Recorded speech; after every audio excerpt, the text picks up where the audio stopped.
پہلا سوال، نبی پاک صلی اللہ علیہ وسلم نے جسم کے کس حصے پر تھپڑ مارنے سے منع فرمایا ہے؟ 5 4 3 2 1 0 اس کا جواب ہے منہ پر۔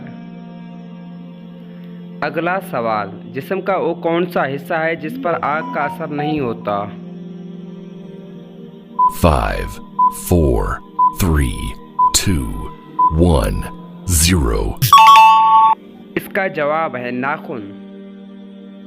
اگلا سوال، وہ کیا ہے جسے ہم کھاتے ہیں لیکن دیکھ نہیں سکتے؟ 5 4 3 2 1 0 اس کا جواب قسم کھانا۔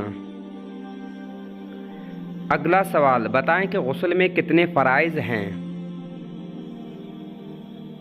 5 4 3 2 1 0 اس کا جواب ہے 3 فرائض۔